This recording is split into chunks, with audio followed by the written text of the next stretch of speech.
Bonjour à tous. L'Évangile nous offre encore aujourd'hui la possibilité de faire la différence. Nous vivons dans un monde qui se referme sur lui-même. Les gens ont peur de leurs voisins qu'ils ne connaissent pas.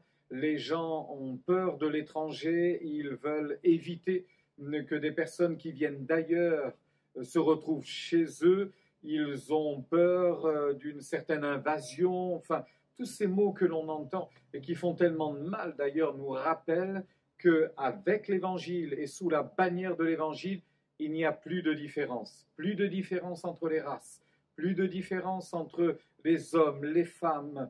Il n'y a pas de volonté d'assujettir l'autre, de dominer sur l'autre, mais bien au contraire, l'Évangile nous ouvre les yeux et le cœur sur un seul désir, faire du bien à notre prochain, aimer son prochain comme soi-même.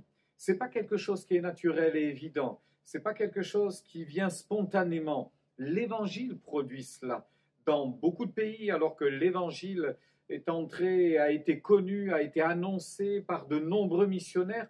On a vu les barrières ethniques se fendre et puis s'effondrer. On a vu dans des églises, notamment où il y avait de l'apartheid, où il y avait vraiment des ségrégations, où les gens ne se mélangeaient pas. On a vu dans des églises des blancs, des noirs, vivre ensemble, louer Dieu ensemble. Ça, c'est le miracle de l'Évangile. Je voudrais aujourd'hui vous rappeler ce que l'apôtre Pierre a expérimenté. Et ce n'était pas naturel chez lui, mais Dieu lui a fait la grâce de progresser dans sa vision du monde, de la manière dont il devait parler aux hommes de la grâce de Dieu.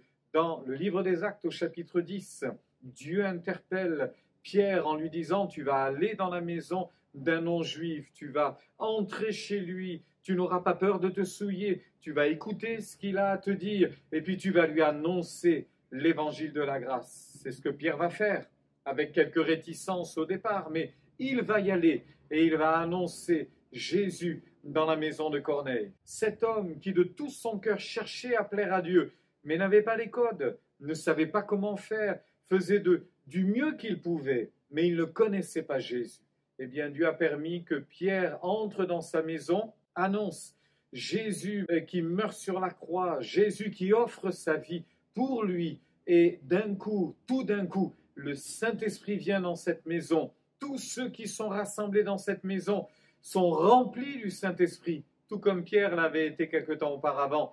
Et la manifestation de l'amour de Dieu va être compris par tout le monde.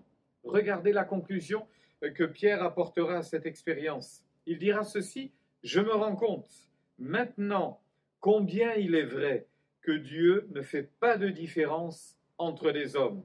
Je vois au contraire que si quelqu'un le révère, conforme sa vie à sa volonté, il est assuré de trouver un accueil favorable auprès de lui, quelle que soit sa race ou sa nationalité. » Que Dieu nous permette de vivre dans une église qui soit multiculturelle, que Dieu nous permette de vivre enrichi de ce que mon frère, ma sœur m'apportera, et que Dieu nous permette d'avoir de l'amour, un amour réel, un amour divin, un amour qui vient de Dieu, pour tous ceux qui ne le connaissent pas et qui ont besoin de le découvrir.